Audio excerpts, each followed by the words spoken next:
দোসরা জুন প্রধান উপদেষ্টা ডেকেছেন বিএনপিকে আলোচনা করার জন্য। সালাউদ্দিন আহমেদ এই তথ্য দিয়েছেন।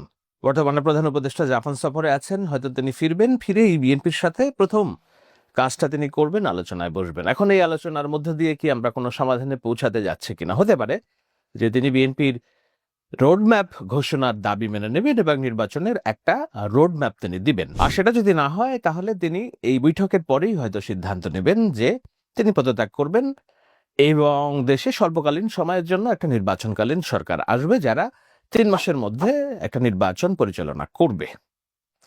আমার হিসেবে ডক্টর ইউনূসের পদত্যাগ করা উচিত এবং নির্বাচনকালীন সরকারের অধীনে যত দ্রুত সম্ভব একটা পার্লামেন্টারি সিস্টেমে প্রবেশ করা উচিত বাংলাদেশকে। সেটা যদি না হয়, নিশ্চয়ই ওই আস্থার জায়গাটুকু এই দোসরা জুনের বৈঠকে হয়তো নির্মিত হবে যে না, ডক্টর ইউনূস পদত্যাগ করবেন না, তিনি বরং দায়িত্বে থেকেই তার উপদেষ্টা পরিষদের মধ্য দিয়েই একটা নির্বাচনের রোডম্যাপ ঘোষণা করবেন।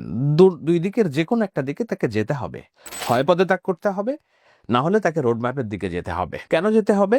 কারণ যত দ্রুত সম্ভব আমাদের বাংলাদেশকে সিস্টেমে প্রবেশ করাতে হবে, পার্লামেন্টারি সিস্টেমে প্রবেশ করাতে হবে। কেন আমি এই আলোচনা করছি? আগেকার দিনে আপনারা রাজা বাদশারা যারা ছিল, যারা ভূমি নিয়ন্ত্রণ করত, যারা নগর নিয়ন্ত্রণ করত, বহিঃশত্রু এবং অভ্যন্তরীণ শত্রু কিভাবে নিয়ন্ত্রণ করত, পুরাতন সিনেমা দেখলে একটু আপনাদের ধারণা হবে। যারা বিশাল বিশাল প্রাচীর নির্মাণ করত, যেমন চীনের যে প্রাচীর আপনারা দেখছেন, এই ধরনের প্রাচীর ইউরোপের বহুত নগর রাষ্ট্র ব্যবস্থাপনায় আছে।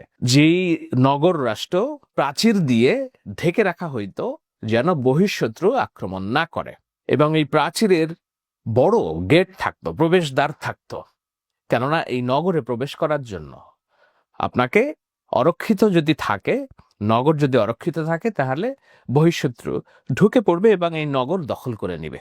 এজন্য বড় বড় গেট থাকতো, গেটটাকে বলে প্রবেশদ্বার। তো এখন তো আর পুরাতন স্টাইলে দেশ চলবে না, অর্থাৎ নগরে বসবাসকৃত জনসাধারণের নিরাপত্তার জন্য যেই কাঠামো, পরিচালনা কাঠামো, সেটাকেই রাষ্ট্র হিসেবে ধারণা করা হতো। সেই নগর রাষ্ট্রের ভাবনা তো এখন আর নেই।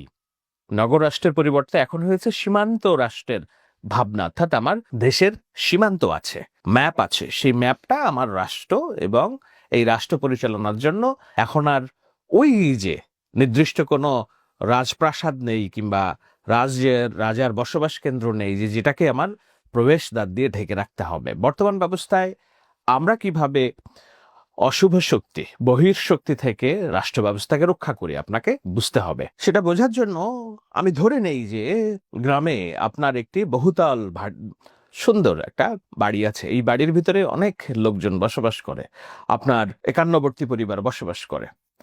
সেই 51বর্তী পরিবার যদি আপনার নাগরিক হয়, তাহলে ওই যে প্রাচীর দিয়ে ঘিরে রাখা, বড় গেট দিয়ে ঘিরে রাখা জায়গাটাই আপনার রাষ্ট্র।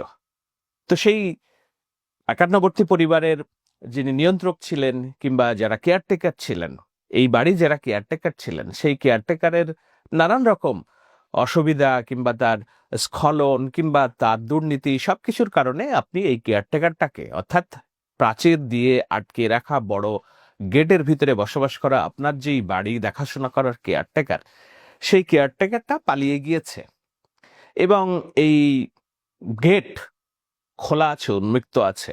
তো আপনি ভাবছেন যে বাড়ির ভিতরে আসলে আমার রং চং করতে হবে, যেহেতু পুরাতন কেয়ারটেকার পালিয়ে গিয়েছে, আমার দরজা জানলা ঠিক করতে হবে, আমার নানান রকম কাজ ঠিক করতে হবে, এবং এই কেয়ারটেকারকে কিভাবে জবাবদিহিতার মধ্যে আনা যায়, সে যেন রাত্রে না ঘুমিয়ে থাকে, সে যেন অতর্কিতে কাউকে গুলি না চালায়, এই ধরনের একটা কেয়ারটেকার আমাদের দরকার। তো সেইটা দরকার বলে আপনি, কেয়ারটেকার তো পালিয়ে গিয়েছে, আপনি একজনকে এনে বসিয়ে দিলেন যে না, ঠিক আছে, তুমি আপাতত দেখো, আপনার গেট উন্মুক্ত, আপনার গেট বন্ধ, এটাকে কি বলে, গেট টেট সব ভাঙা। এখন এই অবস্থায় আপনি আপনার বাড়ির রং চংটা খুব বেশি গুরুত্বপূর্ণ না 51বর্তী পরিবার যারা এই প্রাচীরের মধ্যে বসবাস করে তাদের সুরক্ষা সর্বোপরি? আপনার এই ভিটার নিয়ন্ত্রণটা যেন আপনাদের মধ্যে থাকে, আপনার মধ্যে থাকে, সেটাই আপনার প্রাধান্য হওয়া উচিত।